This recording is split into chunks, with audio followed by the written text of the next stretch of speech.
I'm starting to think about these mental health professionals and the church and the demise of the church. Yes. And the growth of this mental health profession. All of these health professionals have affirmed people's mistaken identities, and now they're going down this path of destruction, the surgical destruction, at all sorts of ages. It's another sign that the church has been abandoned. For me, I'm starting not to trust doctors. Not just medical doctors, but psychologists and psychiatrists. Yes. I taught in early childhood for more than 20 years. And over the course of 20 years, I had 4 students who were 4 or 5 years old who came in saying, "I'm not a girl. Don't call me Sarah." And this was never taught. I have a master's degree in early childhood education, and that you need to be open to this and tell children you might have this problem. Never.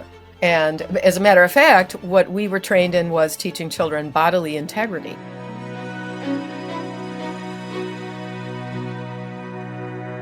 Hello, Ute. Hello, Tammy.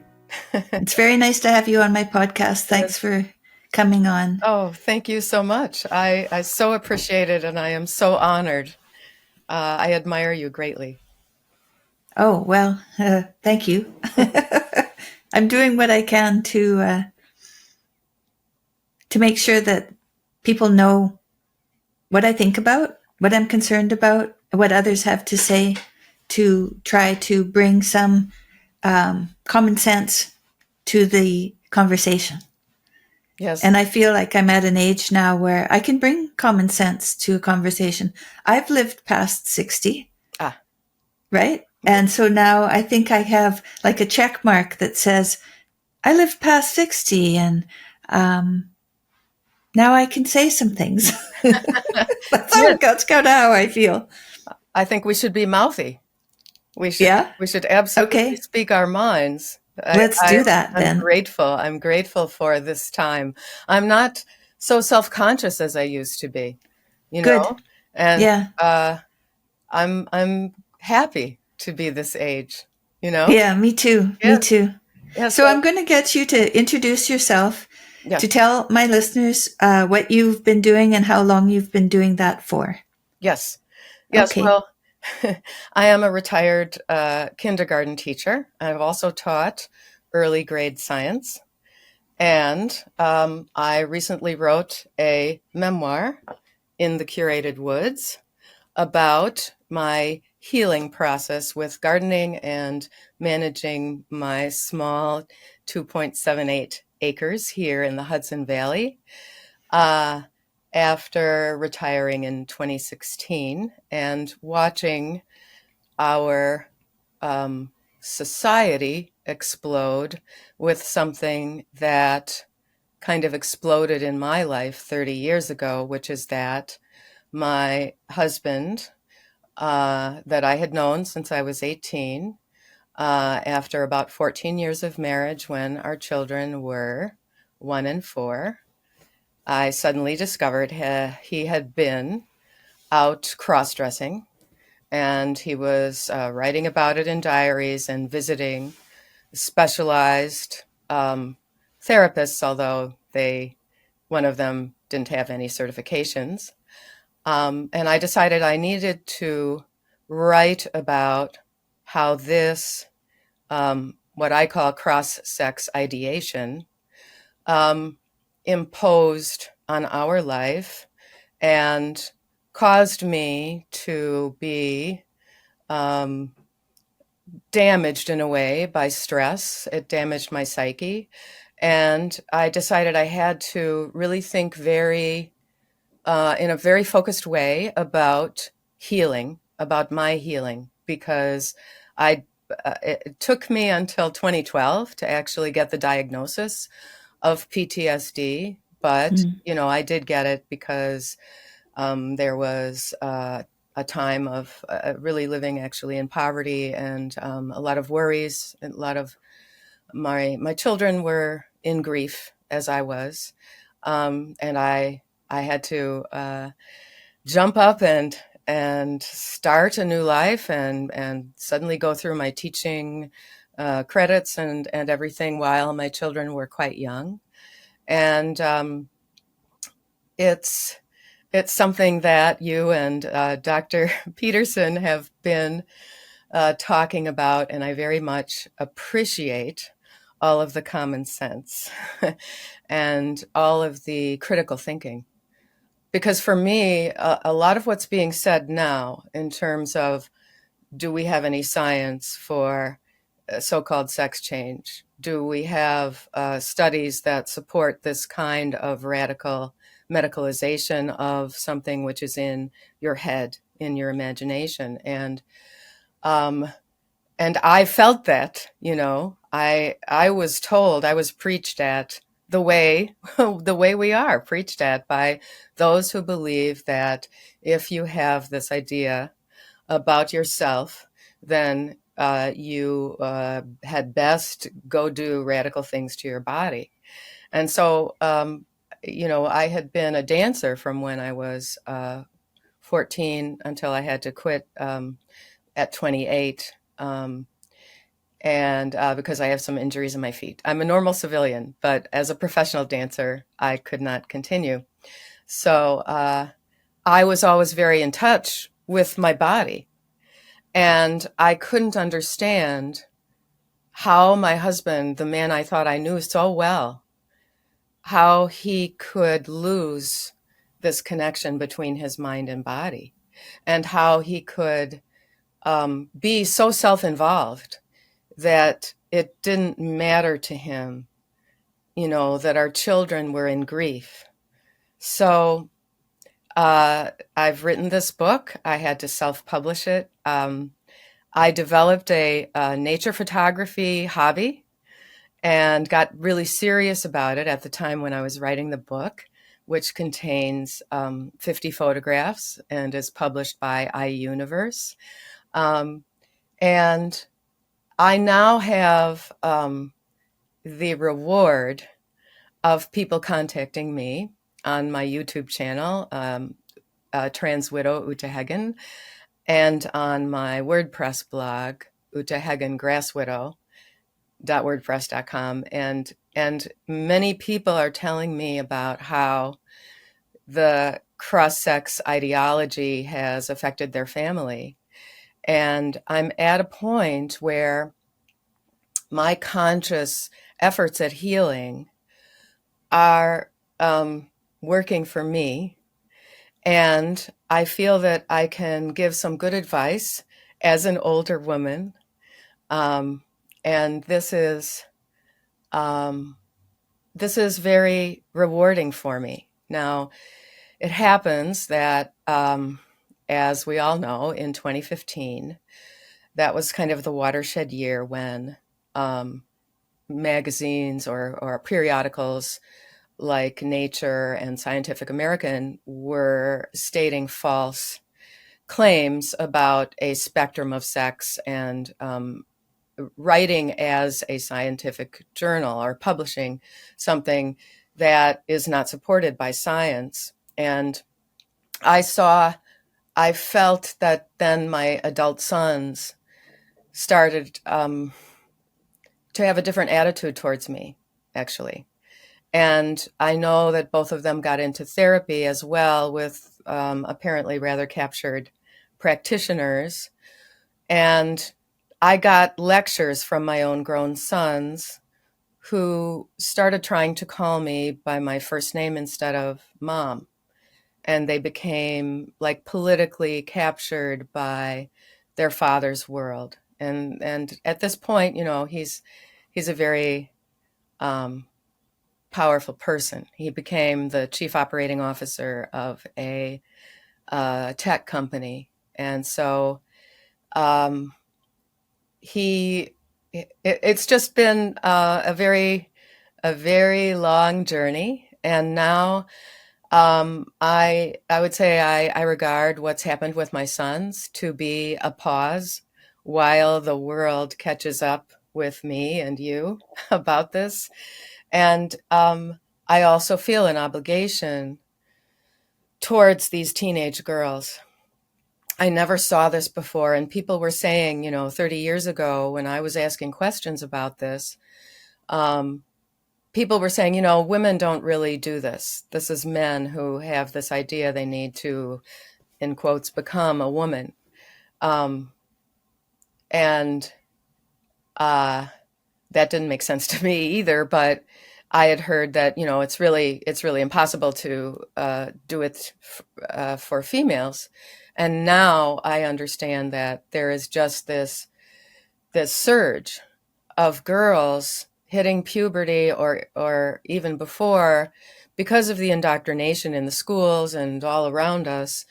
They're saying they want to go on testosterone, a very damaging hormone in the female body, and they want to make changes because the future as a woman isn't satisfactory to them. And so, you know, my religious journey also sort of is a piece of this, because I was raised by the daughter of a Lutheran minister. I was raised in the Lutheran church.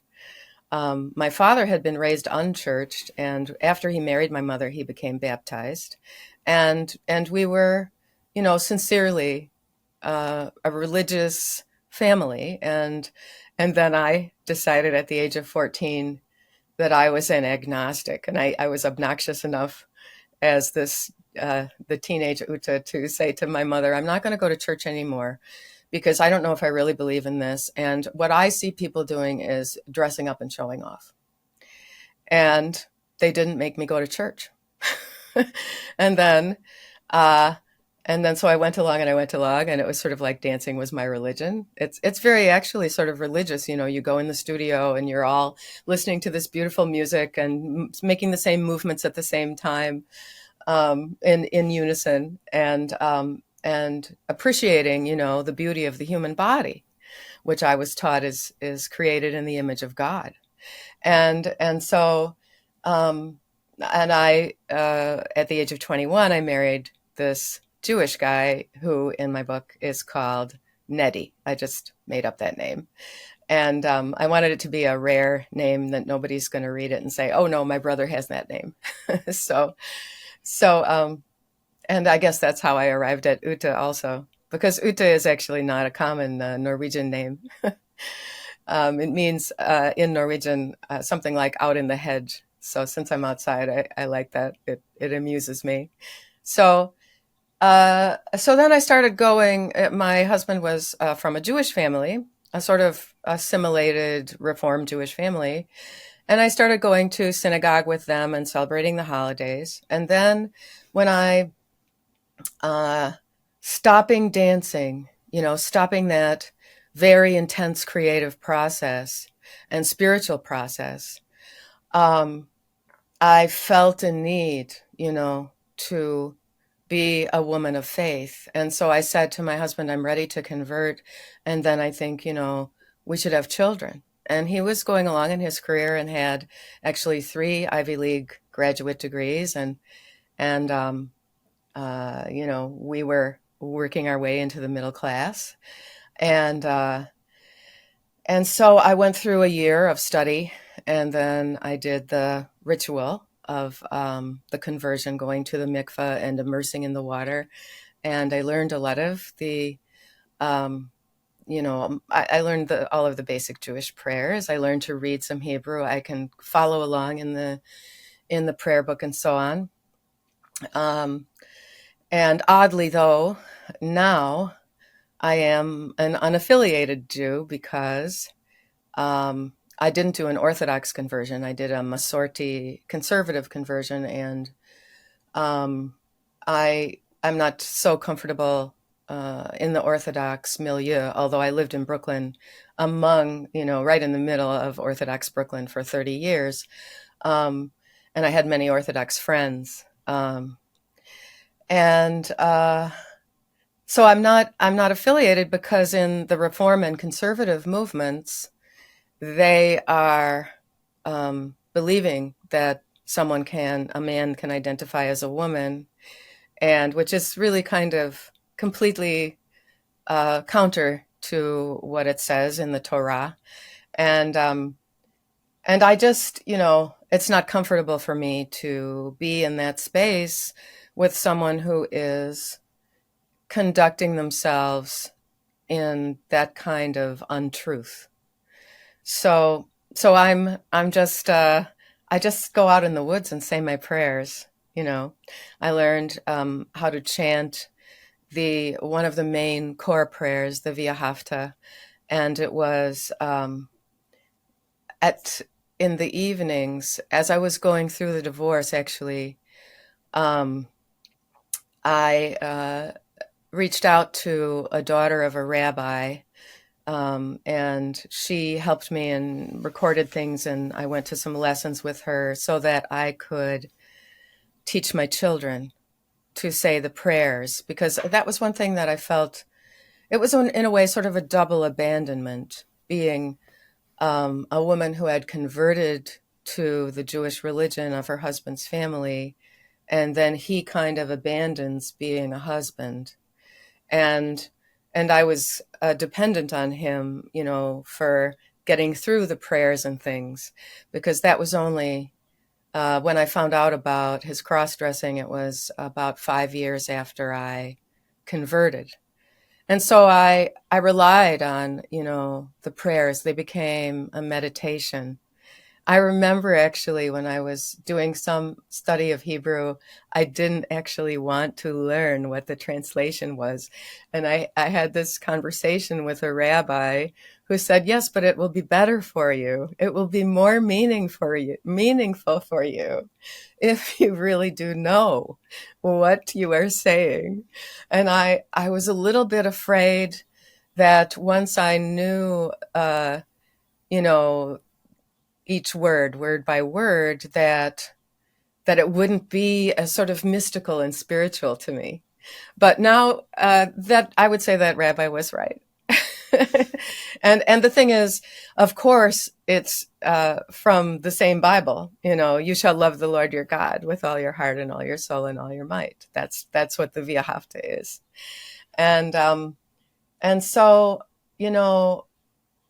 it's very interesting. I know that when my grandfather was in seminary, I think it's a 6-year seminary program for the Lutheran ministers. I know that they have to learn Hebrew, and he had a Hebrew Bible. And so even though I have no idea whether he would have approved of my conversion, but I feel a closeness to him, that I am a woman of faith, and maybe it's just a question of the math. I believe in one God, and I grew up, learning about the Trinity. So, but I wanted to show you something from my woods.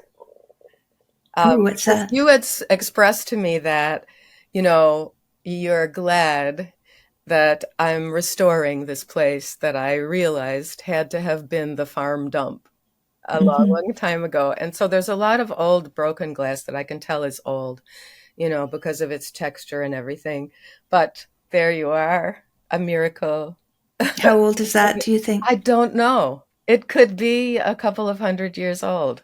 I Mm. haven't had it looked at by anybody. It has a seam, and it's very, imperfect in a way.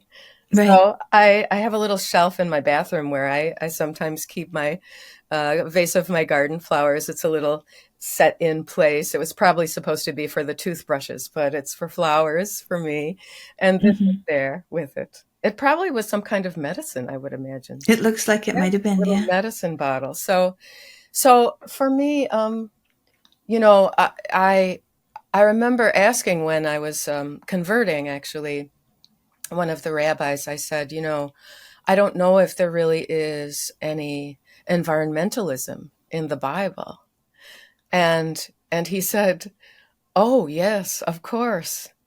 Yes, the earth is the Lord's, and it's right there in Genesis, because uh, almost after every single day of the 7 days of creation, or is it the 6 days of creation, and then on the seventh day God rested?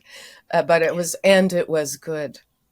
Hmm. And he explained to me that this means we must take care of it.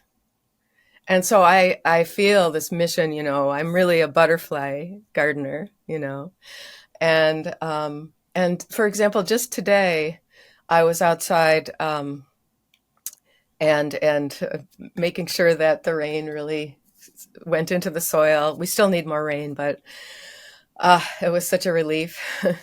and and I realized that this one plant in my garden that I thought was something else was actually a wildflower that I had transplanted in there.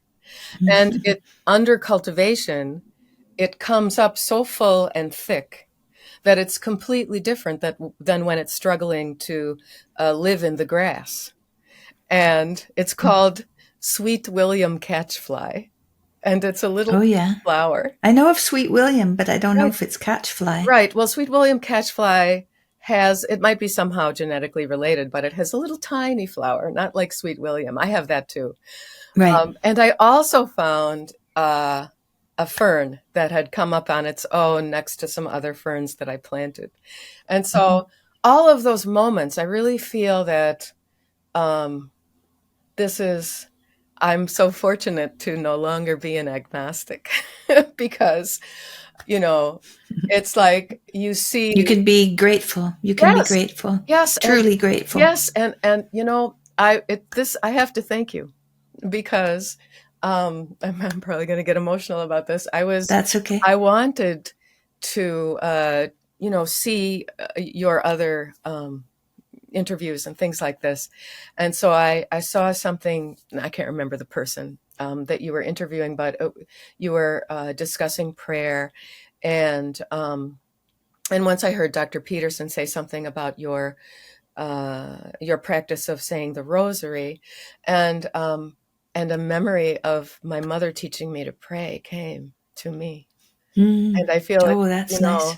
it's connected to hearing you talking about it. And I remember my mother kneeling at the side of the bed with me and teaching me the Lord's Prayer. Boy, that's think nice. now, you know, Our Father who art in heaven, right? Because I'm so used to the Jewish prayers. So, and I was the one who was, you know, I was maybe seemingly very sincere about this, but what I was getting was a lot of attention from my mother. And, you know, as a middle child in a kind of crowded, big family of 5, you know, then my mother is devoting this time really to me and making sure that, you know, I'm having this good bedtime. and so I would say there was something, you know, and forgive our trespasses as we forgive the trespasses, something. And of course I would say, what does that mean? Like trespassing? What is that? You know? And so I found this way to, as a child, to be, you know, interested in a spiritual process, but also to keep my mother there with me, giving attention to me and only me. Yeah. Well, you know, attention, I think, it's a manifestation of love, Yes. right? Oh, yes. Yeah. And I knew I was also making her happy. Yes. Right. Yes. Right.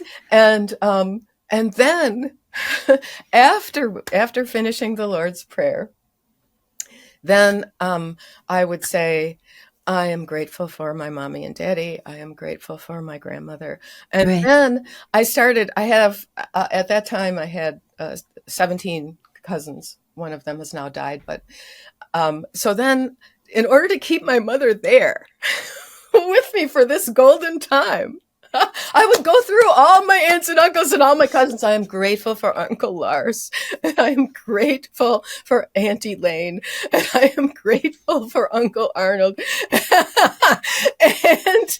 and she would maybe then finish the sentence for me and say, and we are grateful for all of the Ostroms. And now I have to go say prayers with your sister. Yeah. And I also had this image, and I hope that it pleases you, because since I was raised Protestant and then became Jewish, I don't know about the process of saying the rosary. Other than, is it sort of like the Beatitudes? Blessed are something? Is it like that? So you have to say Our Father. Yes. And then you say Hail Marys. Hail Mary, full of grace. Yes. Yes. And my mother had such a feeling about grace, about that's, Mm. this is what we get from God, by the grace of God. She, Yeah. Right. um, she would, one of her phrases was, if there's, someone we're criticizing, she would say, there but for the grace of God, go I, Right. And so humility, Mm-hmm. was very important. And but so this rosary idea, so my little woods used to be a quarry, and it's very clear. How long ago was that? Well, it must have. I honestly, I haven't gotten. When did you move in? I moved in 6 years ago, and Okay. I would assume that some of the houses that are in the old part of town were built with the limestone that was quarried out. And there's a metal pike that's stuck like the King Arthur sword Mm-hmm. in a stone it almost marks the middle of my woods. Mm-hmm. And there are quite a few rectangular prisms of stones that were chipped out.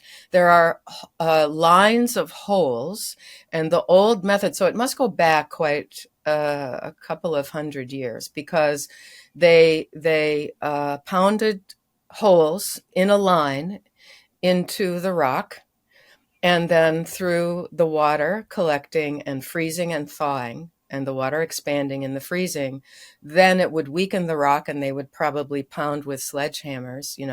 And so I don't know, and I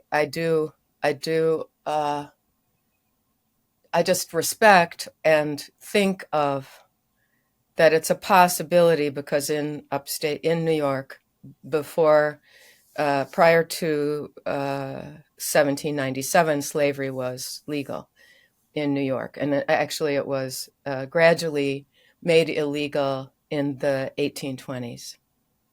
And I am in the area where Sojourner Truth walked. And so I know it's evidence. I'm a little bit of an archaeologist, looking at these very rough pieces of stone. And one of them, I hired some real strong guys, and they brought it in from where it was sitting in the woods, and we've made a stone bench out of it.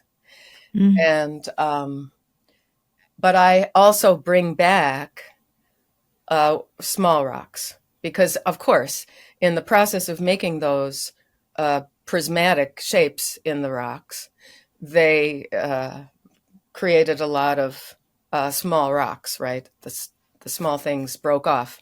And so I define things. I use it for mulch. I make little statues. There's a place on the other side of the property, which is my sculpture garden. Yeah. which Right. because it had been a small encroachment parking lot, so I took it back. And the obelstone is still standing there. And so, but I when I bring back my collection, I fill the wheelbarrow about half full. Otherwise, it's too much for me. And I bring back the stones, and they're at the edge of my strawberry bed, and I make various definitions in my landscape with them, and I think about them sort of as big rosary beads, Mm. like you know, Sure. I could think of, um, various people that I'm connected to who were, people of faith, really. And so it gives me sort of another little spiritual layer, like people talk about peeling the onion. I feel like I'm kind of adding more layers, like the way a pearl grows, like I'm building Mm-hmm. layer upon layer of my spiritual interpretation of what is happening in my life. And Mm-hmm. let's see, I think I've told you. Yes. Oh, yes. And also, I think gardening is such a sacred task. And especially if you're thinking about gardening for the butterflies and for the insects. I've done some research about the larval foods of each type of butterfly. For example, the eastern tiger swallowtails, which I'm sure that's the yellow and black ones. I'm sure that you have those too. They eat dill and parsley and fennel. Those are all in the same family, and so I plant extra, because I like growing parsley, but and they come and eat them, and so there's the consideration of the larval phase, and what food does the caterpillar eat? And for example, I have another place on one side where I call it the mini prairie, and I've just plugged in um, milkweed for the monarchs and other flowers, because the adult butterfly, of course, only consumes nectar. That is the sole food of an adult butterfly. And so growing milkweed is very beneficial to the monarchs, but um, we also have to have um, flowers for the adult monarchs, and milkweed only blooms. Mine is just coming into bloom. It's a little early, but it only blooms, once, and it doesn't rebloom. So if you only grow milkweed, you're only halfway helping the monarchs, because the adults need the flowers. So, yes, that's who I am, and that's what I. That's who you are. That's who you are these days. Yes, I wish you could come see it. I do. Oh, I think I'll probably manage that. I mean, we're not that far No, we apart. aren't. We No, aren't. no, we're not that far. How far are you from Manhattan? I'm about 2.5 hours north. I have to Oh, be a little yeah. bit careful, just as you have to be careful about security. Um, I have had these You don't give out your experience. address. Yeah, I've had these experiences of being trolled, and I don't know if you ever get somebody threatening, making comments on your channel, but that has Not happened a really. little bit to Not me. really. So yeah, people, these men who ideate a female persona are actually plagued with rage, and Rage towards what, do you think? rage towards the fact that they can't be a woman. And Did you think it has anything to do with their mother? I do. I was just going to say unprocessed. I know it. I saw it. I saw it literally when my older son got married 10 years ago, and Nettie was there with his mother. She was the only grandparent able to be there. My mother was still alive, but she didn't travel. And they had forgotten to give her a corsage. So I gave her my corsage, and she was very moved, and she said, "You're being so nice to me." And it was not the time to say, "Yes, well, you lied to me so many times." I'm just, I'm, So she lied to you? she Why did did. she lie to you? Oh, Yeah. yes. Why do you think she lied to you? Well, what happened was, after the divorce, she felt that she needed to have more time with my children. And she would promise the children to take them on some fancy trip to a Club Med thing for kids, or a water park or something like that.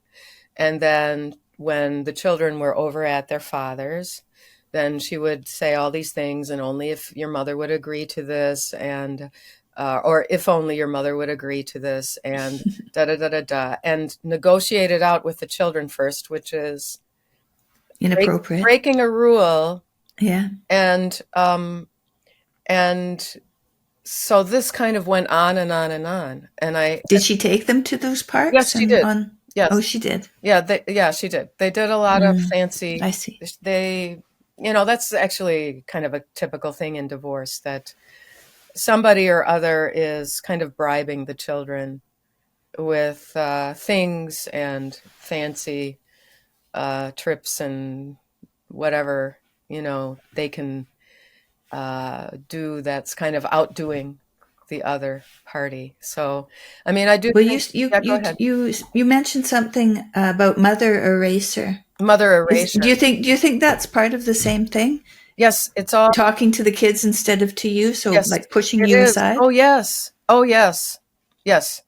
Yes. And it's, yeah. And it's sort of justified in this cross-sex world. I sort of refuse to say, to use the word gender because it doesn't have a proper definition except in the world of grammar.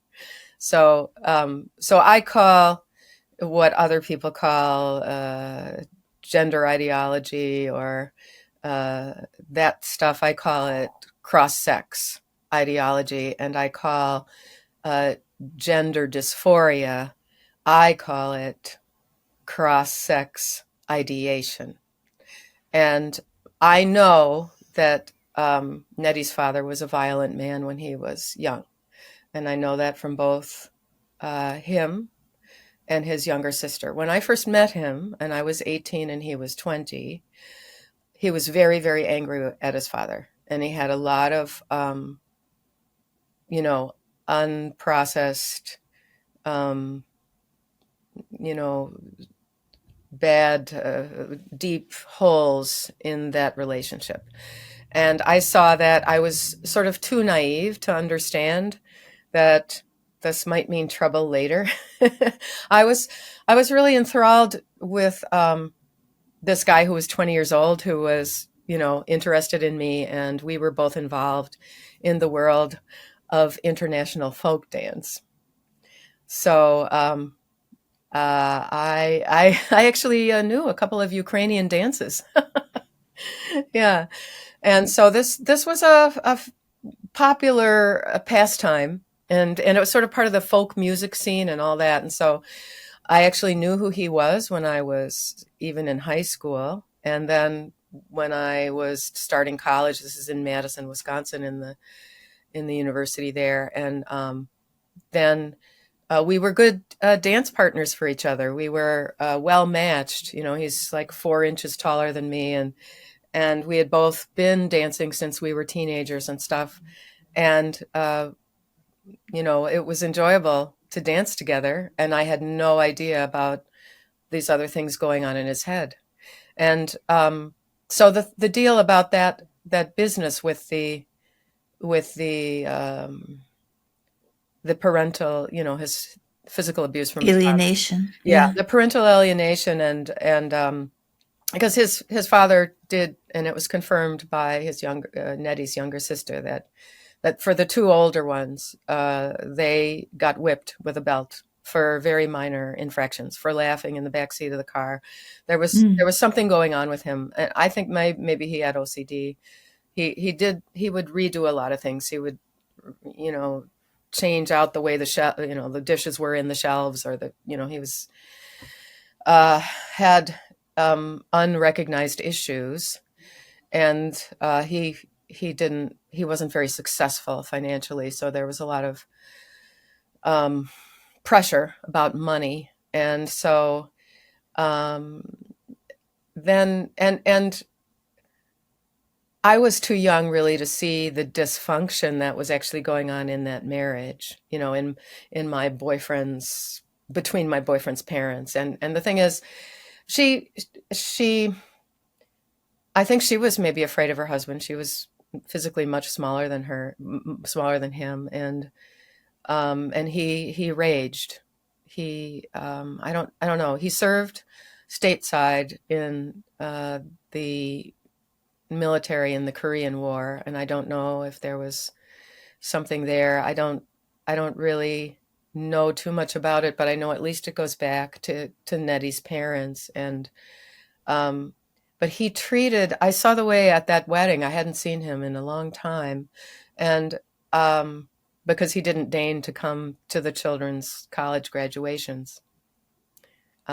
He was sometimes there and wanting, to be the center of attention. Nettie was, and then if he couldn't, if it was I was being the proud mother who had really gotten paid most most of the way for the kids to go through college, then he chose not to come. But he was rude to his mother at our son's wedding. He Right. was And how old was she by then? by then she was about 80, I think. Right. Yeah, yeah. Yeah, a little too old to be rude to somebody Yes, who's it 80. is. Yeah. So I think, I mean, the thing is, when this diagnosis came, that the official diagnosis from a sexologist, PhD psychologist, who I call Dr. Connie, um, she wrote in a sworn affidavit, which was submitted to court in our custody case, that she diagnosed him in the initial meeting. And I think back then, I mean, now I don't know if they're so proud of it, although that's what they do, Right. with the 10-minute diagnosis. Hmm. But I think that this attitude, when I read between the lines of, that part of it, I think that the attitude was, oh yeah, we can tell. We're the experts. Hmm. We've studied so-called transsexuals, and we can tell right away. So, and so to me, that says she never discussed what was your childhood like, Right. and how do you feel about your father? And the thing is, after I first found out, when I discovered his diaries in 1992, and then I saw that he was hiding knives in different places in the apartment. And why was he hiding knives? I He don't remember. said he said that he was hiding it from himself. Oh, I see. And So he he was, was feeling suicidal. yeah. And Yeah.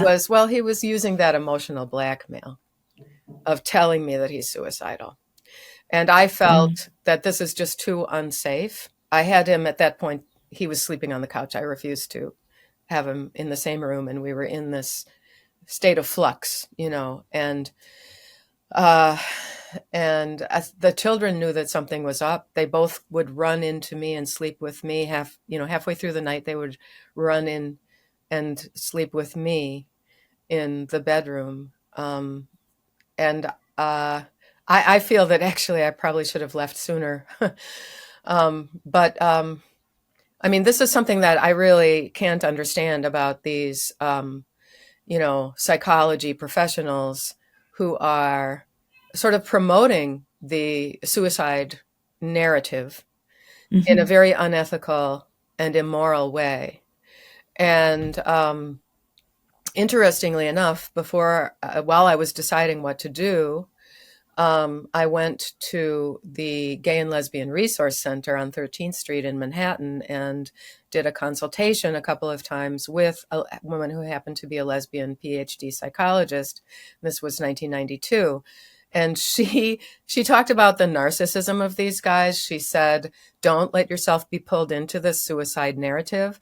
This is how you talk to him. You say, if you're feeling this way, you walk into the emergency room. This is your responsibility. You need to think about our children. These are people who would have to live with that for the rest of their lives. I actually literally said all of that to him, because what I did was I felt that this is much, much too out of control. Talk about chaos. This is much too out of control to have my 1-year-old pulling a chef's knife out from under the refrigerator and Hmm. proudly walking towards me in the kitchen, thinking, oh, look what I found. Aren't you proud of me? And I put it carefully back in the knife. And then that night I confronted him about that, because, and I was so sort of narcissistically abused that when I was trying to, understand what this meant, I I thought, oh, if I tell him, he's going to accuse me of sweeping it under the rug, and I'm such a careless housekeeper, because I was an at-home mom at that point. And um, and then my rational mind kicked in, and I was like, wait a minute. I worked in restaurants all through college. We both worked in restaurants. We put ourselves through college. We know about knife safety, the whole thing with the way you chop and you're not going to cut off the tip of your finger and everything. And so I was like, no, he must have put that there, right? And so then after the children were asleep that night, I asked him about it, and he said, well, I have to hide them from myself, and he was trying to get me to stay and to sort of take care of him. And he was going to a non-certified, I call her a groomer. In the book, she's Ruth the charlatan, paying cash only, no credentials at all. She was the wife of a doctor. I think she was. Why would he go there? Why would You he know what? choose her? Because he had already apparently started cross-dressing, and telling me he was at a business meeting or something, and he was going and finding other men like him, and usually that's in Greenwich Village in gay bars, and he got the number. He told me this. He got her phone number, which I guess was otherwise unlisted, from another one of the guys who was cross-dressing. And it was just like word of mouth. I mean, I suppose, it was the beginning of the internet. He worked in a kind of a tech job at an academic organization. So I don't know if it would have been through that. But so he found her, and she was loosely affiliated with that Dr. Connie, the PhD sexologist, and Dr. Connie would be the one who would write the letter. And so it's this all of a sudden, oh, you think this. Oh, well, then you need to be on this pathway. And towards, surgery, because the, I still feel that even an adult, we talk about these vulnerable, confused children, like Chloe Cole, whom I admire so much. And I cannot really say that there's so much difference between a confused, vulnerable teenager and an adult who is sort of afraid of their own body. They're afraid of their own sex. And I think it is absolutely telling. I mean, there's a pattern with the ones who are deciding this typically shortly after their wife had the second or third baby. Oh, yeah. There's again and again. It's like that. Yeah. Oh. Yeah. There's quite a. Oh, so the one thing I noticed when I first had a baby was that my husband, he came home one day and he was, he felt lonely. He felt like I had abandoned him. Right. So I wonder if it's an abandonment thing, because, once you have 2 or 3 kids, you're pretty busy. Right? Yes. I mean, even one child at the beginning, I found I was very busy, and I had to suggest that we set up scheduled dates. Yes. So that I could have the time with him that he wanted. Yes. And that seemed to work. Yes. But there was definitely some oh poor me part of it when the baby was born that he came to me with, which was good, right? Because he just told me what he was feeling. Yes. Bravely told me what he was feeling, and we could deal with it. Yes. Yes. And you know what? This is something that I believe any mental health professional should have said to. I'm starting to think about these mental health professionals, and I'm thinking about the church and the demise of the church. Yes. And the growth of this mental health profession, and the crazy situation we're in now, which is that all of these health professionals have affirmed people's mistaken identities, and now they're going down this path of destruction, the surgical destruction, at all sorts of ages. It's another sign that the church has been abandoned, and what's taken its place, what always takes its place, is destructive. Yes, I would call it pagan. Yeah, Oh, it's it's and I core can't pagan. believe that is the way it is, but it seems to Yes. be that way. Well, I was watching the interview between Helen Joyce and Dr. Peterson.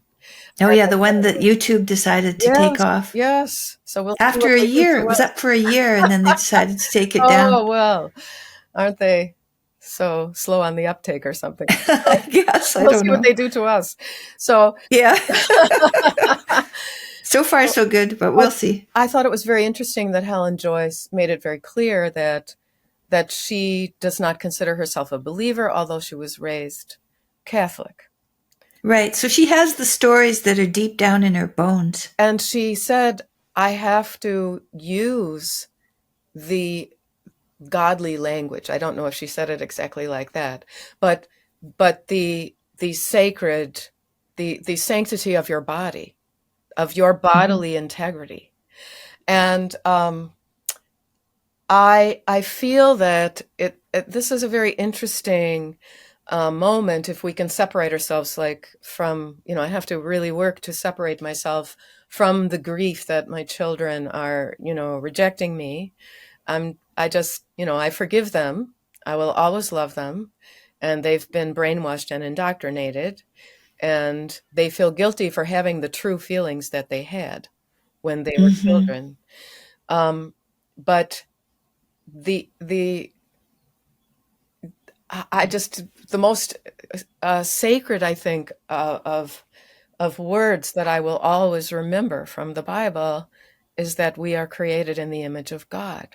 And I think Hmm. maybe that's right before the Ten Commandments, you know, and and that's why, we're not to take the Lord's name in vain. And um, the thing is, although scientists will say, and evolutionary biologists will say, well, I believe in Darwinian evolution and I don't believe in, a higher power. However, they have a great respect for the evolution of the human body and the evolution of sexual reproduction and the multiplicity of characteristics that are preserved within a species, and how a species is able to survive because of all the individuals being unique. And some individuals can survive better under, some environmental change because of some characteristics that they have, that they carry within their DNA. Hmm. And so I believe that, you know, scientists, even if they say I'm an atheist, like Colin Wright, even if they say that, they do believe in the sanctity of the human body. And see, once we start talking about that, then basically it is threatening to that field of cross-sex ideation, because not only does child so-called transition fall apart as any kind of beneficial model, but adult transition also doesn't make much sense. It's I I have to say, I have pictures from, my early marriage where my husband was smiling naturally. He looked very happy. And in fact, when I said to him after the discovery of his diaries, these 3 notebooks, when I said to him, I feel like my whole adult life is a sham. I met you when I was 18 and we were like a couple. And then we got married, 3 years later. And, he said to me, well, I didn't really feel that all the time. And I feel like, hello, Dr. Connie, can you understand this? He's saying, I didn't feel this all the time, you know? And the thing is, I think that um, if it wasn't so severe, I think if you could, put your body together like pieces of Lego, and then you could decide, okay, now I'm going to put this one back on. That, Yeah. you know what? They would easily do this. Oh, for sure. I've always said, don't mess with the plumbing. Hmm. My dad lived. You're lucky it works to begin with. Yes, my dad, my poor father, he lived to 90, and the last 5 years, he just had so much difficulty. And he had difficulty with, the plumbing. I, uh, so, Yeah. I remember Yeah. saying to him when he was happy, something happened, and I said, "Good, yay, Dad, it happened. Let's call the New York Times and have them put it on the front page. Richard moved his bowels." It's Yeah. like, And we think we can play with that. yes. We can't even do a good job of it from day to day without any interference. Well, We also can't. for me, I'm starting not to trust doctors. I mean, Yeah, doctors, that's right. And all, not just all of and them. just not just medical doctors, but Oh, psychologists and yes, psychiatrists. yes, Yeah, the whole profession is really going to have to look at itself yes, yes, in a serious way. right. And the this is why there's this, and there will be no debate. It's because it is. I um I was really pleased because in that same interview with Helen Joyce, Dr. Peterson immediately went into something about a 2-year-old grandson. Um, and and He's I was 3 now. ah and and I've been the one who's been saying it's like a toddler who missed his nap, and he's going to scream and cry and stand there, and then all of a sudden, he just slumps down onto the middle of the living room rug and falls asleep. Yeah, it's as if something happened in their childhood between 2 and 3 I do that they wonder. never ever Yes, were able to, and it's kind of almost cognition, right? Because yes, between 2 and 3, that's pretty young to remember things from that time. absolutely. I don't know, things, and we're putting kids, I don't know, we're putting kids in daycare early. Yes, yes. I mean, I just don't know, but there's something at Like, that time. Otherwise, why would it be that they exhibit these behaviors that are pre-3, well, right? the thing is, I taught in early childhood Oh, yes. for more than 20 years. And over the course of 20 years, from the late 1990s or the middle 1990s, until I retired in 2016, I had 4 students who were 4 or 5 years old who came in like that toddler saying, "I'm not a girl. Don't call me Sarah. My name is Steve." And I knew what I had been through, as the ex-wife, and this was never taught. I have a master's degree in early childhood education and close to a master's degree in special ed. This Hmm. was never brought up that you need to be open to this and tell children you might have this problem. Never, in my training. And as a matter of fact, what we were trained in was teaching children bodily integrity. Because a child has some liquid glue dry on their finger, and then they peel it off and they think that their skin is peeling off, and Right. they get totally freaked out. They're, and so we teach them bodily integrity. I don't know what's happening with that now, because I feel like what happened, that's very not safe. It's very concerning for teachers of young children to be omitting the lessons on bodily integrity, that things are not going to drop off. You're not a doll who is going to lose some piece of themselves. You are going to grow up and get bigger and bigger, and you're going to become a learner in the world. And now children are being indoctrinated with nonsense. I honestly, I'm glad that people are rebelling against it. But Oh, me too. when I faced this on 4 separate occasions, my first Hmm. question would be, "Well, Sarah, you know, how many kids are in our class? Do you think I can remember a new name? Do you think Miss Ute would be really good at remembering another new name? I don't know. What did you have for breakfast? Did you miss breakfast perhaps this morning? Did you maybe go to bed late last night? I would just go into this very child-centered thing. And then I would say, and you know what? Maybe you want to be line leader. If you will let me call you Sarah, and you listen and cooperate, because we all have to do that if we get to be line leader. And so she came in insisting this for, I don't know, 3 weeks.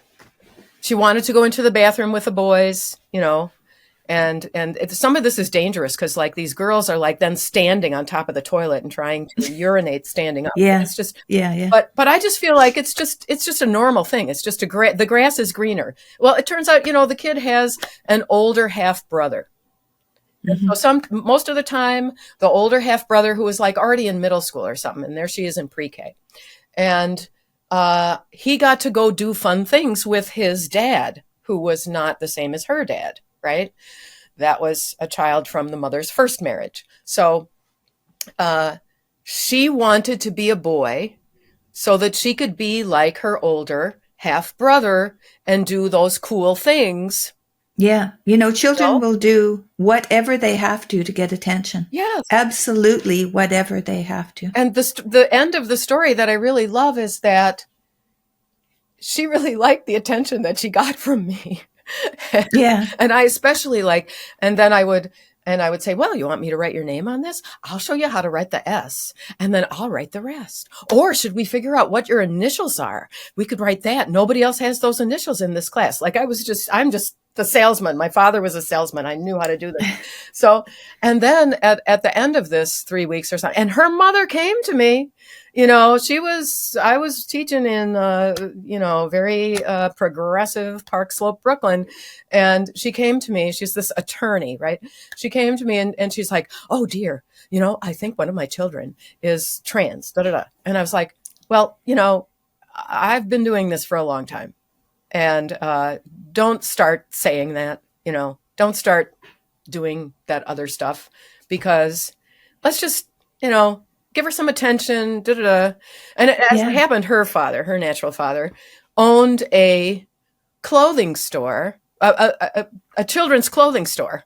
And so he kept wanting, she was a twin with another girl, right? And so she wanted to differentiate herself from her sister, who was the more talkative twin, right? And so why aren't they doing the study of same-sex twins where one of the twins starts saying that I want to be the opposite sex, right? Because that's just making yourself stand out from your twin.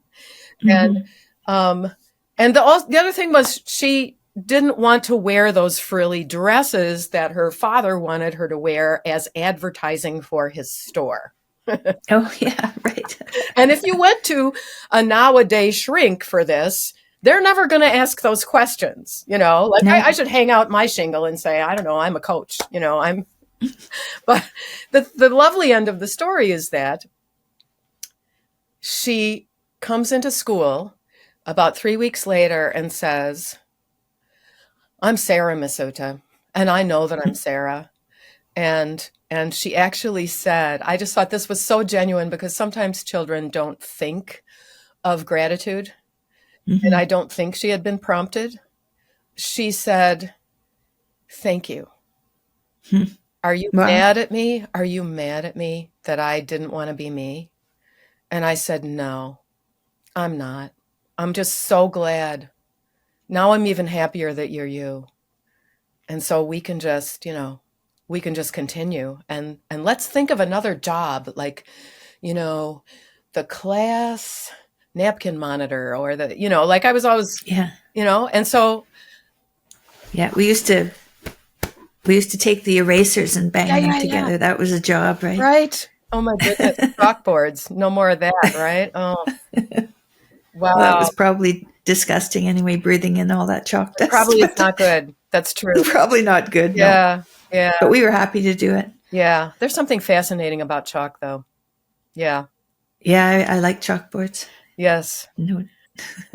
That was a good story. I like that story. I know. I That's a have some good good story. stories. We'll clip that story. That's a good one. All Make it right. short. And then she came Yeah. back saying, thank you for loving me as me.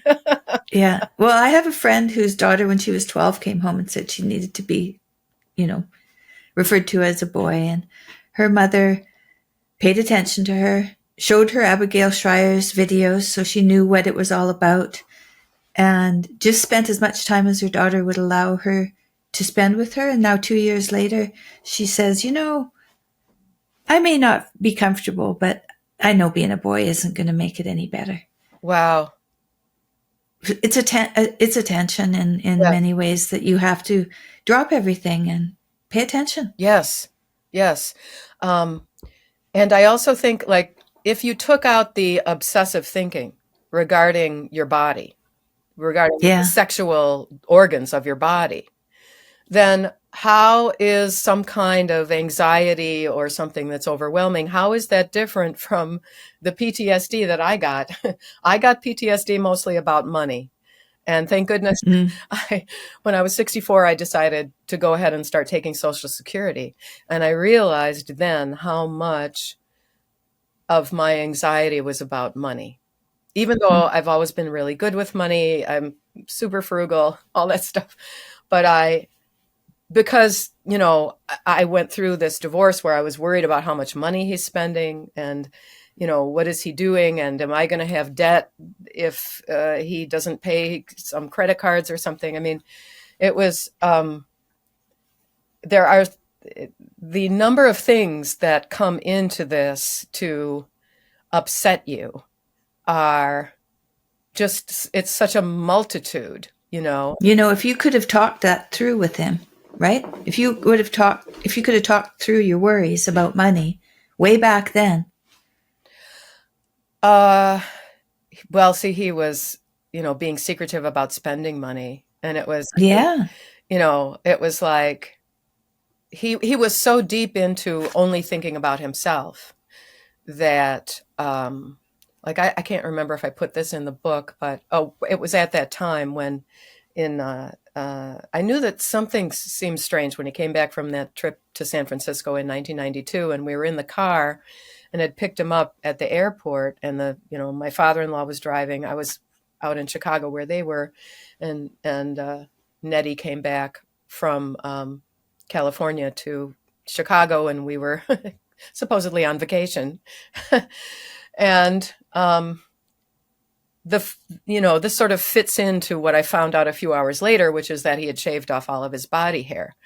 But he was he had a tie collection, right? And I didn't know how much he spent on ties, and he had his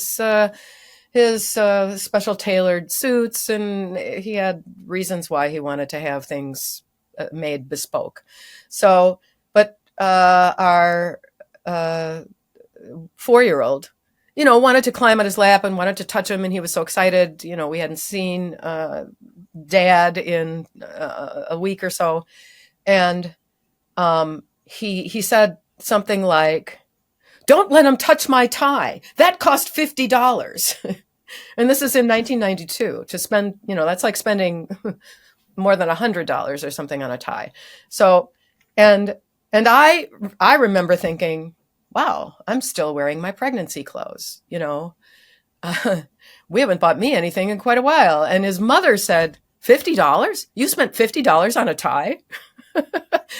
And then it sort of all flowed from there, But the thing is, he didn't notice that I was wearing these worn out clothes. And it becomes this really, really self-involved thing. And what I've heard from detransitioners is that it's such a relief to stop constantly thinking about yourself. Hmm. And I also feel, getting back to your friend whose 12-year-old daughter came home with this scary story, I think that there's a lot to be learned from those who desist without taking any hormones or doing any kind of lasting damage to their bodies. And those are the ones that we really should be studying. Yes. And I mean, I have several ideas now, and I've just decided I'm going to have chutzpah and say this is what it should be. All these other PhD psychologists, I'm sorry, but I'm equal to you. I've thought about this a lot. I've taught children. I've raised my own children. I've experienced this close up. I know that I don't believe that that Nettie ever felt authentic. I think he always somehow knew somewhere back in his subconscious that this is contrived and inauthentic. And he's Mhm. always going to be self-conscious about how big his hands are and his Adam's apple and his feet and, all the hip shoulder ratio. You don't have that. And so I think that, first of all, quality psychotherapy, discussing your earliest memories and as much far back of various family dysfunction and family dynamics, within that, ancestry, really, you know. Um, and, but I think that because it involves so much body dissociation, that various techniques of mind body work, such as Alexander work, or there's a type of physical therapy that really helped me when I had a shoulder injury. It's called Feldenkrais by Moshe Mhm. Feldenkrais. And it's sort of weird. Like sometimes there's just these really small movements in your joints, but then when you do the big movements, then suddenly it's freed up, and then you have a good side and a bad side, and then you do the good side and then the bad side is better. And there are all these things, it's just like some of the stroke work that people do post stroke, where you use your good side with a mirror and that sends a signal to your brain. I mean, all Mhm. of this is all study and human accomplishment of recovery that is already done. And why are we not applying it to Mhm. this psychiatric illness? And another thing that I've been Mhm. doing for some of my physical aches and pains and stuff is getting information about acupressure points. And I do have like early onset arthritis in my hands, and I just I've been watching these YouTubes and things, and um, about acupressure from mostly people who are either physical therapists or doctors of chiropractic. And I think it's helping me. I think that it's changing the way my brain is perceiving this little problem that I've got physically somewhere, in my Mhm. feet or, and we actually, this is, for example, I thought that there was nothing I could do about this. It happens that I had a cranial surgery in 2009.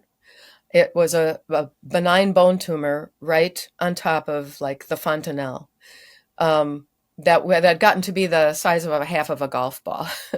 And it was Mhm. like I was having a hard time hiding it with my hair. And I knew that if I told a doctor about it, they would say, I have to get it removed. And then a friend of mine who was a doctor said, well, it can't be cancer because I don't think you could have something that's cancer growing that close to your brain. And I was like, oh, good. Because I specifically, people were saying, why did you let this get so big? And it got to the point where I was getting headaches, and it was a problem because it was right above an artery. But I was so um, convinced to be concerned about Nettie's will to spend money and so on, that I wanted both of my children to be adults when I went through that surgery, because I knew that I might not survive it. And so I finally, the bump came out of the closet, finally, in 2009. And I went into this a neurosurgeon. He's a retired Dr. Hirschfeld. And, he felt it, and there was an x-ray, and he said, yes, we have to remove this. How about if we do this next week?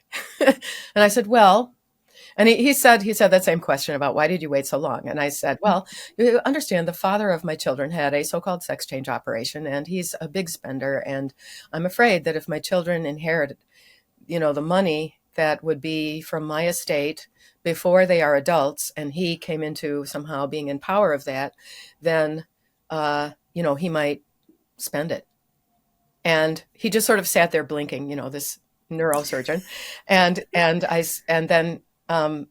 so he was like, oh, I see, and, and then, and I said, because this is a pretty serious surgery. I assume that you have to sign that paper before you get put under. And he said, oh, yes. Yes. But he said, but it's not like, he said, you're lucky because it's not inside, Right. Because there are people, and I met them in the waiting room when I was doing the after appointments. And there are people who have had some kind of bone tumor going on the inside, and that's like a way bigger deal. But I do have like a strip of what's called osteoapatite at the top of my skull, because they had to really, like with a chisel, they had to dig the osteoblast, the cells that were growing abnormally. It was benign. And I, woke up with this, thank goodness, scar and a Van Gogh-like bandage around my head. And, but in 2020, I guess it was, I had been working, real hard doing the sculpture garden. I have a little bit about that in the book. And I started having this pain up here. And so once in a while it aches. It's called cranial scar neuroma. But now that I've figured out the pressure points and doing things, all around various, things, I'm finding that I'm not having to deal with so much pain. Like it's that's good. Some kind of pulling or something, that's the other thing is, I have a big scar. My surgery, yes. And the thing is, the doctor said, yes, I think we should take this off of you next week. And I was like, whoa. This can happen fast. Serious. And I said, well, okay, my children are up at college, and I think I would like to see them before that. And then he said, oh, yes, I think you should see them before that. Yes. Okay, 2 weeks. I do surgery every Thursday, so 2 weeks. Go and see your children. And so I was like, okay, yep, I'm right. And it was like, and I was very proud of myself. I'm proud of myself now that I can tell this without, losing my composure because, and maybe that's from God, because it was scary. It was truly scary. And so the thing is, scar tissue years later can bother you. I mean, I know someone who had heart surgery, right? And so the scar tissue on her chest bothers her, and then it sets off these problems with her arrhythmia. And so why are we approving of double mastectomies in girls that are done in this really terrible scarification? I mean, I feel like it's like scarification, and we're, and it's being advertised as if it was, a cool tattoo or something. Yeah. So that's why I speak out. I feel a very strong connection with other women who are now getting in touch with me, and I'm finding out a lot more. I think I might be the only one collecting data on us. I'm up to about 3 dozen, which I know is a small data set. But as soon as I get up to 50, I'm like, you know what? The Dutch study from 2004 that supposedly is the foundation for what they call the Dutch protocols. Several of the measures that they had their patients respond to, at the end of this, they only had 33. This is right. So-called you have a bigger study. Care. Right. And this is based on N equals 33. I took psychometrics. I took a few psychology courses. I know that is not acceptable. That is not metadata. So I don't see how. I don't see how. The reason is because we're mixing medicine and politics. Yeah. When politics gets into medicine, man, that's big business. Yes. And I do remember, when When I was pregnant in 1988, my first son was born, and I really did. I read all the books. I really did want to have natural childbirth, and I did. I'm proud to say, but it was a typical 12-hour labor. I know now from someone who once heard my ex-husband talking, because he does say that, well, I'm a female parent, and so therefore I'm a mother. So he has co-opted my contractions and talked. Your contractions. Yeah, my very contractions. Yeah. I'm sure that when I was in them, if he had said, I want your contractions, because my contractions went You off. would have given them to him. I had the kind that went off the paper. That needle that like ticker tape kind of paper. And I remember the doctor came in, and she's like, "Oh, these are really good contractions." And I was like, I felt like saying, "These are really good contractions. If you want my contractions, because they're really good, you can have them. You can have my contractions." And it's like, oh, just you wait. They'll start calling labor, natural labor, which is a natural thing to do, and women have been doing it since however many million years. Dr. Peterson knows. So they're going to start saying, that must be dysphoria, because that's overwhelming. That's overwhelming pain. And do you really want to be a woman right now? And my answer would be, yes, but I don't want to be pregnant. Well, you're not going to be for very much longer. And it's like, I just, that thought helped me. My second labor was way fast because I walked. I walked during my first part of my second labor. It was only 5 hours. So, well, I've heard they get faster. Yeah. But just as intense. Yes, it doesn't matter how much faster they get. It was very, very intense. And I just kept breathing and kept thinking, and after this is over, I'm not going to be pregnant, and I'm going to have this baby. Breathe, breathe, Yeah, right. Keep it in your head. Yeah, I felt the same way. I walked a lot with my. Oh, you did? Well, I was in Boston, and the regatta. Oh.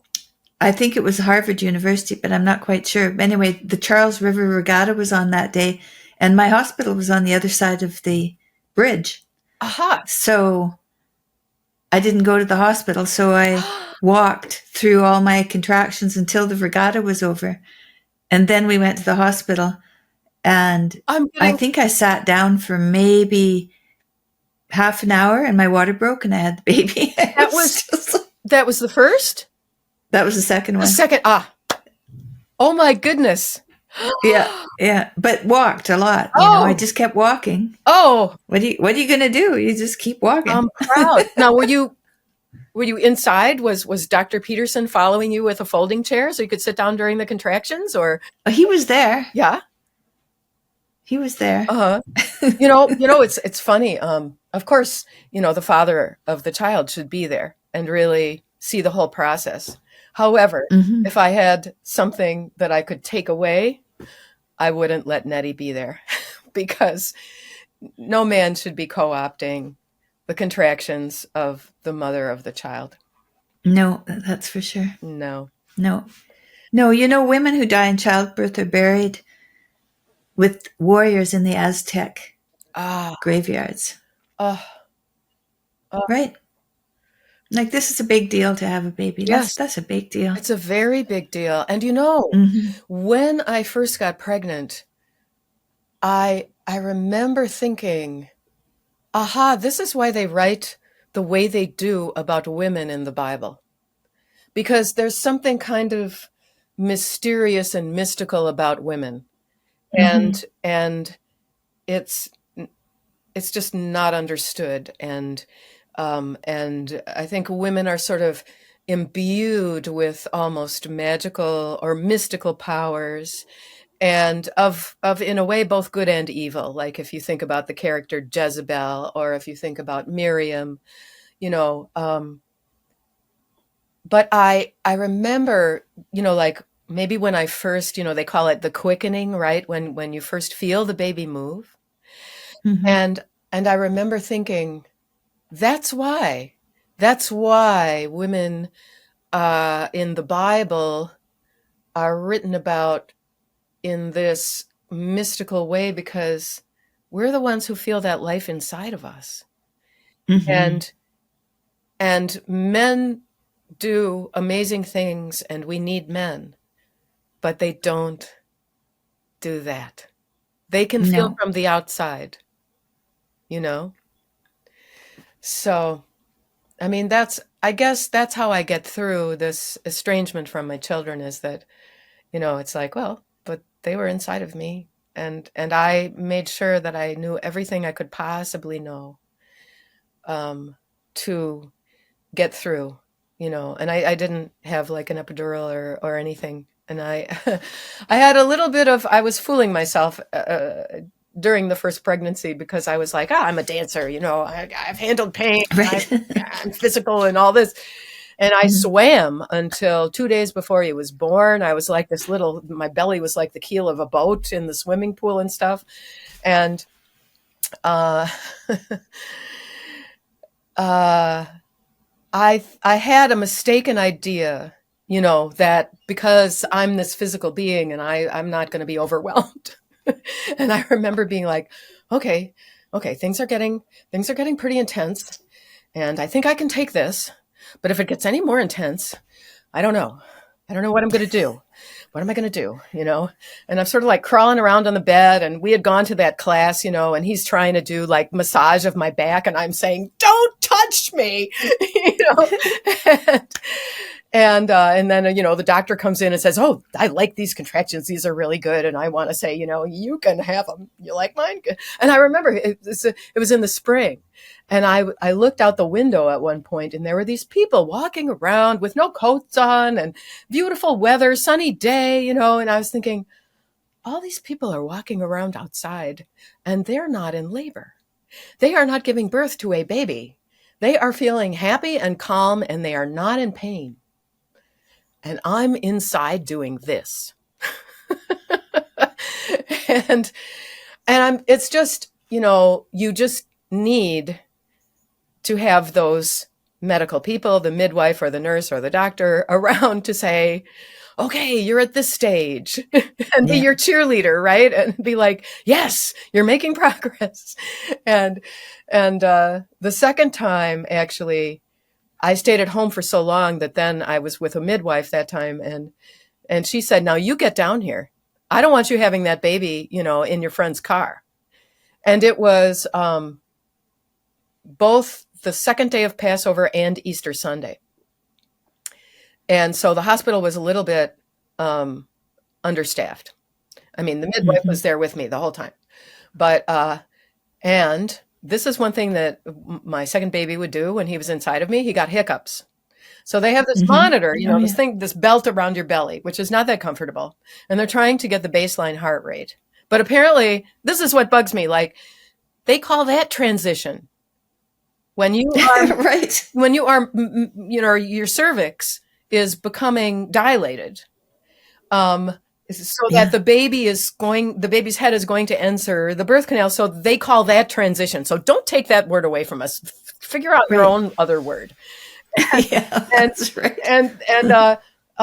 she was saying, uh, well, we have to get her into the room. Like, I'm in this place with the curtains, and there's all these other people. It's sort of like the ER intake or something like this, and the midwife is saying, we have to get her into the room. And then the nurses are saying, yeah, but we don't have a baseline heart rate because the baby has the hiccups. And she just said, it's okay. He's okay. If he has hiccups, he's okay. That's right. Yeah. And then he was born a half hour later, 2 pushes. Yeah. With the Right. first one, I had a half hour of pushing, so that, maybe I'm feeling like I need to tell you this just between women, because how dare he co-opt that? How dare he, Yeah. like, this person that I was actually teaching her children, and she happened to live in the same building in Brooklyn. and I mentioned something about the names of my children, which they have kind of unique old-fashioned biblical names. And and she said, oh, I know 2 kids that name. They live in my building, but you're not their mother. And Right. I said, "Oh, are they Mm. redheads? Because I am their mother." And she said, "Yeah, but da da da da da, this Nettie, you know, my downstairs neighbor." And I was like, "Yeah, well, he's the father of the children. I'm not going to let that happen. That is a, a sin against the sisterhood for a man to make a claim that he went through that transition and that dilation." Yeah. Yeah. Yeah, Uh, that's for sure. well, I'm sure that you've let me go on longer than most people, and I'm That was a good very story. honored. We usually talk for an hour and a half. When I first started the podcast, I had about enough energy for an hour, Ah, but I'm getting so I have enough energy for an hour and a well, half. maybe if it's a good story, Yeah. we can always do it again. Right. That's right. We could do it again. Yes. Oh, I like this. So, did you actually see the regatta as it's passing, like out the window or No, anything? Ah, I see. no, I wasn't that close to Okay. it. I was. I can't imagine that. I can't imagine like looking out the window and seeing these sailboats go by, while I'm like in labor. That would be something. Ah. Yeah, it was okay. Mm-hmm. I managed it. You Yes. know how you manage it, Yes. right? Yes. Well, Yeah. I didn't get to take leave of my body, and I did want those No. babies. I really Right. did. Yes. Hmm. The first one was he was a little bit of a pointy conehead at first. Yeah. Right. My first one was Yeah, too. I think I that's think that first one really has to yeah, it's like fight to yeah, get yeah, out. yeah, yeah, yeah. Then Right. everything got, worked in, Yeah. loosened up or something. Yeah. Yeah. She didn't have a point right in the middle. It was kind of off. Oh, oh, yes. That makes sense. Yes. Yes. uh, Yes. those are good Yeah. memories. Now I have Oh, how grandkids. wonderful. Mm. Yeah, 3 of them. Oh, It's wow. good. Uh, It's good. uh, Yeah. and I'm just like these are the kind of things, like at night when I'm sort of saying my prayers, and Uh-huh. and I am thankful, God. I'm grateful for Tammy Peterson, who has 3 grandchildren that she will protect from any nonsense. Any nonsense. Yes, Yes, that's for sure. Any yes, nonsense. yes. We just have to keep on keeping on. Yeah. It's Yeah. important. And we have to speak up. So I'm very thankful to you for coming onto my podcast Oh, and well, being brave and talking about the things that you talked about with me. yes. These aren't easy conversations, but you wrote a book, and the book I really liked the book. It was I could tell how difficult it was Yeah, because you wrote a lot about gardening in it, and I knew that that was the release. necessary. Yes, yes. So Actually, I've started a second book. I've already contracted with the same publisher, iUniverse. That book good. is about the women who are contacting me, who have been in Yes. my Oh, business, good. and it's going to be called Trans Widow Chronicles: Leaving and Healing. Yeah. Hmm. Yes. So just knowing now that there are these women who they say to me, I'm so glad I can tell you this because where I live, I really can't talk about it. People think I should have stayed married to him, Yeah. which is I just believe that that's very damaging. It's very soul crushing to have your marriage turn into something else. Hmm. Yeah, I I advise very strongly against it, and Fair that's enough. really, I guess, almost the only. I mean, maybe other things, a man could get into treatment and mend his ways, but that and physical abuse, you have to get away for your well-being as well as the children's. And see, my older son recently said to me when in one of our last conversations, he said to me the fantasy that he thought it would have been better if I had tried to stay in that marriage. And I didn't want to say to him, but that would have killed me. I didn't I Hmm. just I didn't want to reference the suicide narrative, even in an indirect way. Um, well, and uh, I've had my low times. When I found out that there is a another child. My ex-husband thought he was interested in straight men, and I guess that didn't work out. And now he's married to a woman, and she had artificial insemination, not from his sperm, but there's a child who is probably about 19 now, a boy. And when my older son, I don't know why he told me this. This was like during the shutdowns, I was all alone and everything. And he told me that that stepbrother of his believes that Nettie is their mother. And he kind Oh, of doesn't know who I am. Like he really oh, believes that this person who is married to his natural how mother. could that be? He's 19. He Well, should know better than this that. was, I don't know if he still knows now. I would Oh, assume that maybe he's figured it out or but he grew up with this utter brainwashing. And this was sort of hmm, part of the upset that my sons have with me. I said, you were 13 and 16 when he was born, so that when he was starting to talk, you were 16 and 19. Why did you let that happen? That's hmm. disrespectful of me. I'm the one who really got you through college with no loans, and I had to take Nettie back to court, even though he was very well employed. I had to take him back to court because he was refusing to pay any of the college costs. And how did he manage to get away with that? You have to tell my listeners how he managed to get away with that. Um, Not paying the he costs. refused, and he refused to my older. I mean, talk about crushing. This is a lot of unprocessed pain that my sons have. Um, I mean, this is the unmitigated gall, really, is that I didn't know this until much later, until a couple of years ago. I figured out from something that he put on a webpage about the work and stuff in the company. He was in an equity contract. And so he had probably negotiated to have a slightly lowered salary than an executive would normally take. Because his Hmm. salary, the documentation that he brought to court in 2007 showed a salary in the mid 80s, in the mid 80,000s. And by then, as a New York City public school teacher, I was making about 70,000. And so then our Right. incomes were, closer to equal.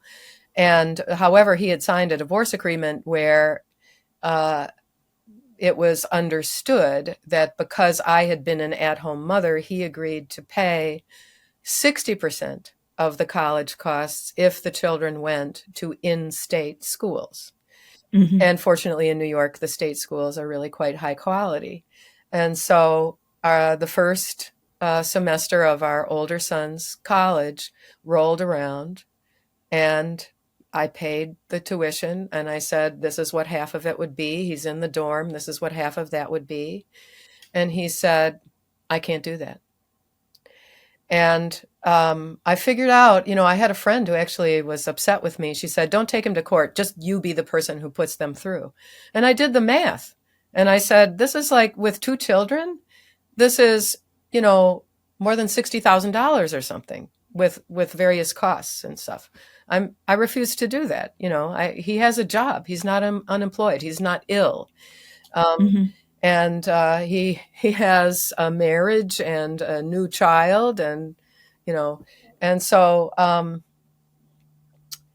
I served papers, and when he came to court, he still said he claimed that he couldn't afford and to pay it, and that he had this new family, and that various responsibilities, and I just felt like, okay, I'm not telling about my responsibilities to go to spend time with my parents who are getting very elderly, and that I have to pay for this and that and the other thing. I mean, like, this is your kid, this is your child who got through high school with pretty good grades and got into college and is trying hard. And I remember he came home at Thanksgiving, and my son said, I'll talk to him. And the thing is, he came back and he said, well, at that time, he said, I'm not going to stay over there. I'm not going to stay over at that apartment or anything, because he just walked away from me. And he said, I just really can't. I can't. Ask your mother. Take out a loan, right? Cold, just cold. So he comes to court and shows the monthly mortgage payment of $3,000. Now, I owned a co-op and I was paying a mortgage payment of, I had, been very frugal and paid down as much as I could, and a big down payment, more than I had to. And because I didn't want the bank to own my place. And so, there I am with all my documentation, all my financials, and the lawyer comes over like it's in the corridor outside the judge's chambers and stuff. And they're at one end, and the lawyers are like going back and forth and doing this negotiation, right? Because really in the American system, the judges want you to have already agreed to something. Mm-hmm. This little pressure cooker outside of the judge's chambers. And the other lawyer comes over he always got female lawyers. I always felt kind of betrayed about that. So the other lawyer comes over with this copy of this, mortgage payment. And then there was like the lunch recess, and I was saying $3,000. How can he be, like, I looked up the value of that place, how much it cost when he bought it, all of that is public information. And this isn't making any sense. So I called a friend of mine who was a real estate agent, and he said, oh, he's not on a 30-year mortgage. He's taken out a 5-year mortgage. Back in 2003, when the interest rates went down, he probably refinanced, and he's paying it off. So what he's doing is paying off and taking care of himself at the expense of his child, Mm-hmm. And so I decided I had seen one kind of a scene where people were yelling in that pressure cooker outside of the judge's chambers in this divorce thing or this, I don't know if it was family court. Anyway, that was something else. Yeah. But I took a note, from this little performance that I saw earlier in the day, and I was like, oh, I have to get upset. I have to get mouthy. And so I said, I got a little mouthy, and I was like talking a little too loudly to my attorney. Like he was like, shh, Ute, and I was like, no, I'm mad. He's on a 5 to 7 year mortgage, paying $3,000 a month, and then he'll be done. And I'm going to be paying for another 17 years. And so, okay, he's a financial wizard, but he's doing it while refusing to take care of a son. And so it was interesting. Like I said, absolutely not. I'm not going to take this, and I'm not going to take that. I did end up, this is very interesting. If I had known who the judge was, I would have gotten a better deal for myself. But the judge turned out to be a very strong Black woman. And when she was faced with the two of us, and she saw that I had caved and agreed to doing 50-50 instead of 60-40, mm-hmm. despite that he did make more money than me and had been making more money than me for a long time, because of course, as a public school teacher, you take a long time to get your salary up there. And I had done all the credits and the 30 above to get a higher salary step. And so she actually said, I'm not sure if I should sign off on this, because why should Ute just agree to pay 50% when you signed for 60-40 in the divorce agreement and you make so-and-so? And I remember thinking, okay, I had this choice then, because could I have said, well, okay, I got bamboozled, let's make another court date. But I felt like, oh my goodness, I've already paid by then. The second semester is already owed to me. I am already out about $30,000. And so I was like, how long is this going to go on? And this happens all the time when you're taking an irresponsible former spouse back to court who is selfish, and they don't want to say, yes, I am a stand-up guy, I will pay, for my children, right? So he did, and interestingly, despite the fact that he's paying $3,000 a month in a mortgage, he wrote me a check for like $18,000 right there on the spot, because he had to pay me back for, half of expenses that I had already spent, and some back child support. But I mean, the thing is, before that, he claimed unemployment in the year 2000. And he was lying. I could take him back to court, literally. I have maybe 2 or 3 years left, but I can't face that. I know that there was a law firm that would take the case. I would have to pay them $10,000 retainer, because he got out of paying child support by claiming that he had been discriminated against, fired, and that he was working temp jobs. Nothing could be further from the truth. He was working as a consultant. He was a crystal reports writer, which is filing taxes for corporations. And he was getting $700 a day in a contract. And what happened was, I got a hold of that proof from civil court. I had somebody look up under the Lexis law database. I had someone look up his name and whether or not he'd ever been taken to court. Bingo. I was in the basement of Manhattan Civil Court, where all these lawyers are at these tables, this very kind of dry, dusty place. And I'm reading through this thing. I knew the case number and stuff, and I got a copy of it. And then the contract, he was sued because he left that company, tried to start his own database management company, and he was stealing clients, which was a contract violation. He had signed a non-compete contract. So this is who he is. He feels that because he wants to be a woman and he wishes he was the mother of his sons, that he can make up stuff as he goes along. This is actually very common, and it's really a shame that we haven't been studied. We trans widows haven't been studied. Because well, you're going to put an end to that. I am. And that's why they want to silence us, because we know. I mean, that's like, I don't know. People ask me if he had a pornography habit, because sometimes that sucks people down the rabbit hole, or if I knew about any use of escorts. And what I want to keep data for is that I think that it's a much higher percentage of use of prostitutes and pornography addiction, like 20 to 30%, based on what the ex-wives know. I mean, some caught, they caught it happening, or they saw it on a credit card bill. Can you imagine? Right. So this is just, I mean, sex work is not work. Sex work is exploitation.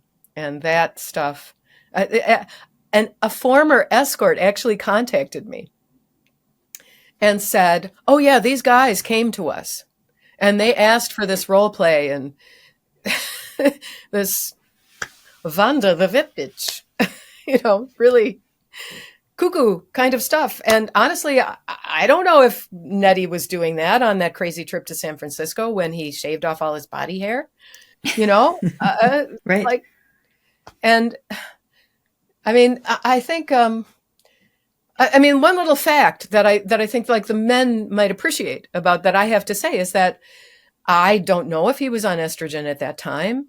But I know that he smelled different. He didn't smell like the man that I loved and had married, because, your smell, your scent is communicated to the outside world through the hairs on your body. And so if you shave them off and you're a man, then you're not going to smell that masculine way that, you know, it's chemical, it's pheromones, it's all this, you know, physical interaction. And so to be told by Ruth the charlatan that, you know, you could stay together. I'm a specialist in the couple staying together, and all you need to do is this or this. It's like, I don't want to play pretend. I don't want to put something on my body and pretend to be not female. I don't want to watch pornography. I don't want to have an open marriage. I don't, you know, and I in the one session, I sort of wish I had the stomach to do more than one session.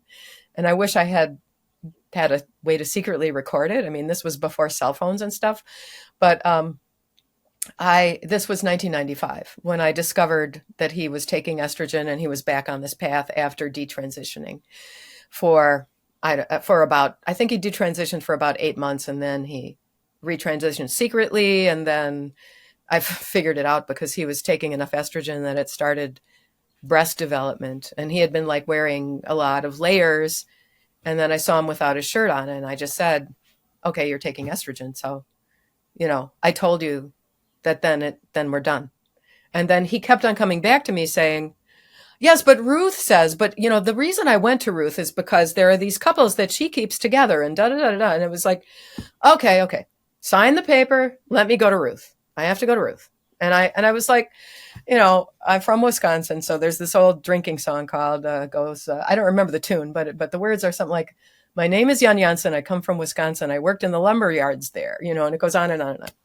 And I never got into the beer culture despite growing up in Wisconsin. But so I kind of explained to her about, you know, I'm kind of like plain Jane, the girl next door, you know, the old drinking song, Jan Jansen, you know, I'm not made to adapt myself to a man who's doing this. And I explained how I had been dancing and pursuing professional dance for 14 years. And I was in the studio with some of the most beautiful female bodies in the world. You know, people who dance with Paul Taylor, people who dance with the Joffrey Company. I was in those ballet classes, and I never felt attracted to those beautiful women. And so how could I like suddenly be attracted to my husband, who I was attracted to as a man? I mean, talk about phantom limbs, you know, so, I told her, you need to tell him that you need to help him with the divorce process. And then finally, she let me have a word in about our children before our, 50-minute hour was done. And she said, oh, well, the children will go to Dr. Connie, because Dr. Connie is the real expert, da da da da da. And I was like, no, she won't. No, they won't. No, she's not going to talk to my children, And they had this whole thing, and Dr. Connie submitted this to court, saying that any distress the children have is because of Ute's refusal to accept this, and her pushing Nettie out of the family home. And then they went on to accuse me of forcing him. They used the word forced, that my rejection of him forced him to decide to live as a woman.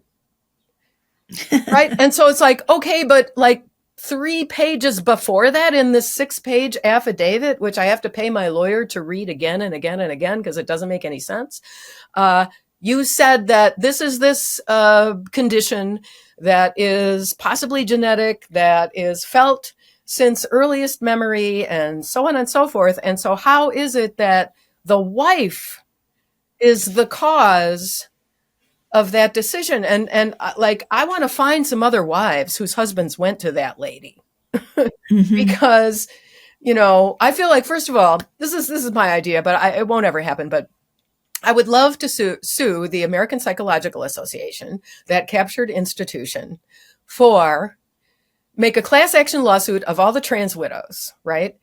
For sexual harassment. Why are they telling me what to do in bed with my husband? Why are they telling me that I need to watch pornography? Why are they telling me that I need to let him go out and do whatever it was that he was doing, dressing up in female woman face in gay bars?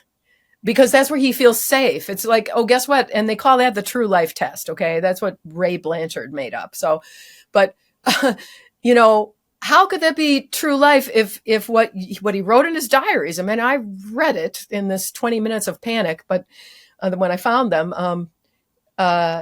how could it be that because you have to go to, you know, a safe place that's going to be the gay neighborhood of Greenwich Village when you're cross-dressing, then, and everybody's going to affirm you, because that's sort of a thing that gay men sometimes do. They just do it. You know, it's not that they have cross-sex ideation, that it's a sexual signaling or something. So they just accept it. Anything goes, whatever, in those bars. And a lot of stuff, you know, I've read the stories from gay guys and the, you know, hookups that happen in the bars.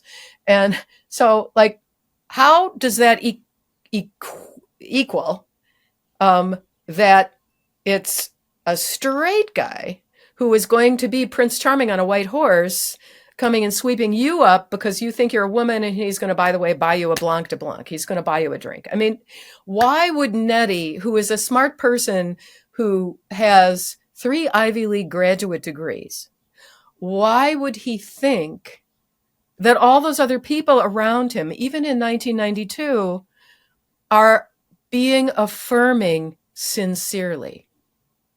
How could anyone think that this affirmation is sincere? It's contrived affirmation. And I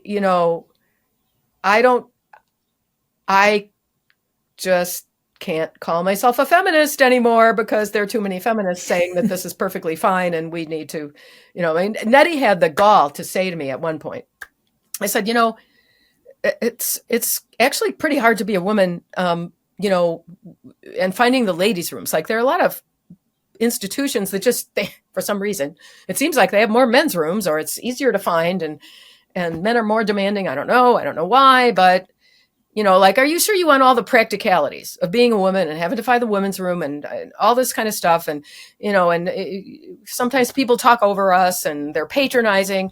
And he said, oh, I'm going to work on that. I will improve that. I'll improve our law. It's like our law. Since he's a man. Right? Oh, yeah. Yeah. Yeah, I don't think so. So it's just not healthy. And right now, it's a cultural disaster. It's a cultural disaster, yes. That's for sure. And get back to the earth, get back to the flowers, you know. Get back to God. Get back to God. Yes. Mm-hmm. Yes. Yeah.